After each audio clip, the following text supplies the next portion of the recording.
Alright, so here's a 55-gallon sump Refugium. Got the first separator there, and got the other two, which one will go down here, and then another one will go kind of up here. Like, so, yeah, aquarium safe. Works great. So here's the 55. Here's the way the tank looks so far. Alright, so here we are back. Pretty much we got back, and there's a hole I cut in my sheetrock.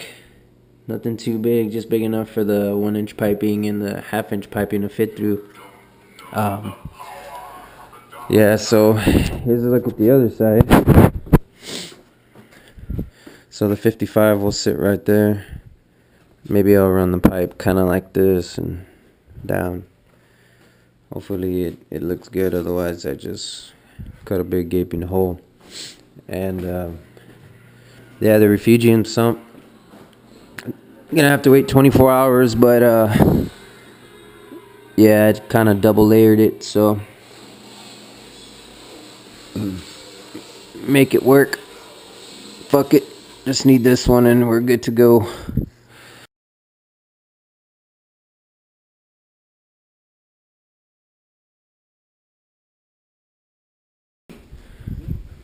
Some of the best things about eBay is that you open your front door to a knock and you have presents brought right to your door.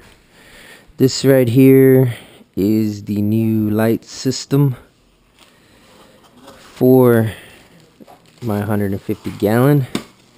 It has 3 250-watt metal highlights, 4 T5 or VHO actinics, and 6 nightlight LEDs. I was instructed to check it, turn it on, make sure it works when you get your package. That way if I have to file a claim or anything for any broken stuff. But she is a beauty. Let me take her out of the package here and get a closer look. Alright, so here we are, finally completed the clip 1 day later, and many trips to the windmill.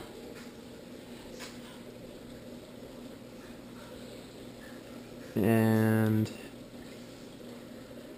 this clip is to show that I just primed the overflow. It's pretty much what you get.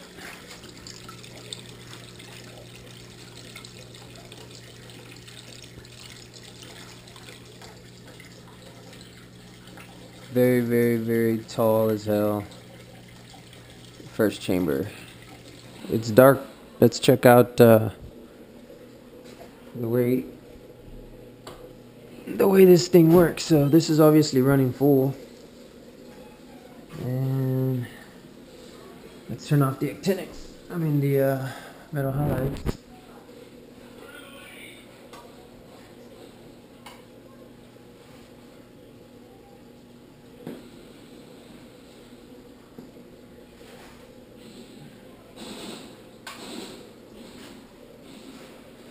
So that's just running the actinics on there.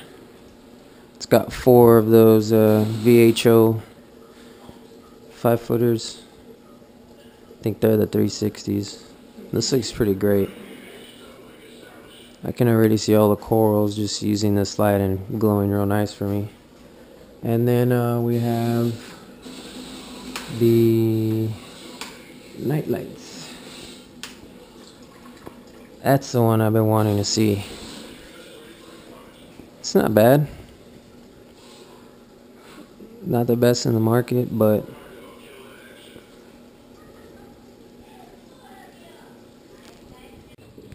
so here we have the Tunze Wavebox controller.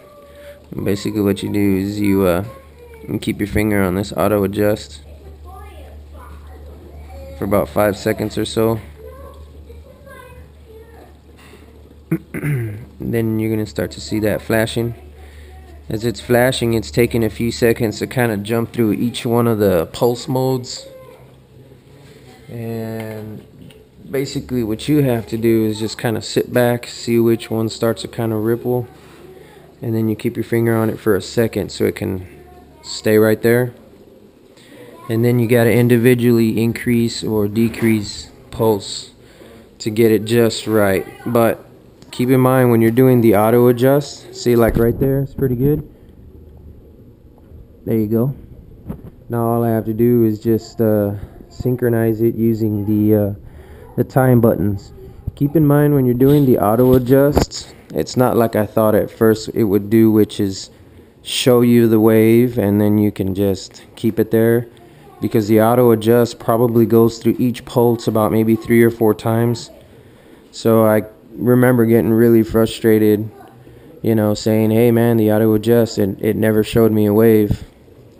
Well, let me tell you what happened. I got so frustrated for waiting for a wave to show up, and I was just getting a little piece of crap, that I just said, hey, you know what? Let me take it off auto adjust. So I went to the kitchen, went to the living room, started hearing a noise. I'm like, what the hell? Come back to the fish tank, it had like a 4-inch wave. It was just dipping over my aquarium.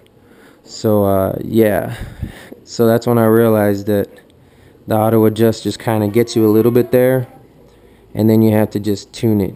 So right here I have maybe not even a half, but if you go up on your wave box and start tuning it, like I could try going 1 click at a time, wait for about 10 seconds. See, that's just 1 click. You can already tell it kind of did a little bit. I'll go 2 clicks, going down on it, and just kind of tune it in. It can be a little frustrating though, because you could probably sit here for 15 minutes before you get it just right, but sometimes you get it just right in the first 2 or 3 tries, and then you can just leave it there and it's fine. Or it could be with 150 gallons at maybe, I don't know, this says that it was rated for like 250, so I think kind of see a little wave action going there. If I had coral in here and all that, that'd be a pretty good wave. But man, I have like a good 2 inches here. I want to see a freaking 2-inch wave. So let's see if I can dial this baby in, get a 2-inch wave, and yeah, I'll come back. Alright, so I've been going for about maybe 5 minutes now. And yeah, I started getting a little impatient, so I'll leave it around there. I think she's maybe at about 1 inch, I'd say, or almost there. That's what it looks like from the front.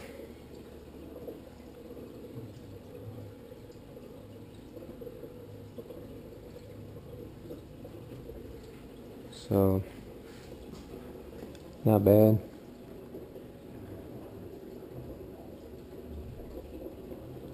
So that's a Tunze wavemaker. Just didn't have enough to complete the MP40. And the wave is still pretty awesome. You know, as far as the wave and all that, it's pretty good.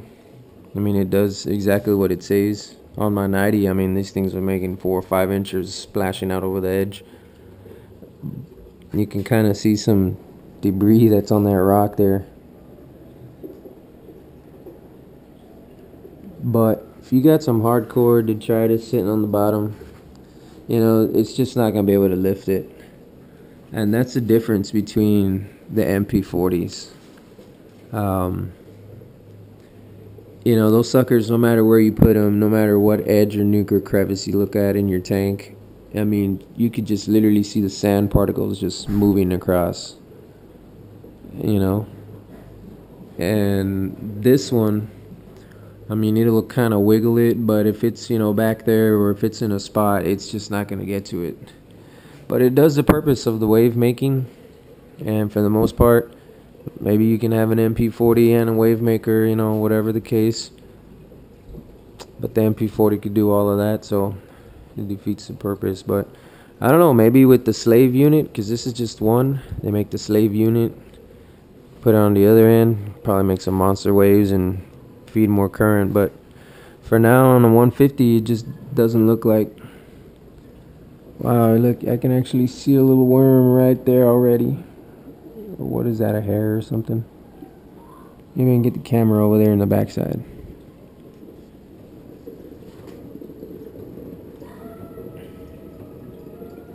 What is that? Some kind of a worm or a hair? I hope it's a worm. That would mean that it's already working in its process of boosting up, and it's only been a day.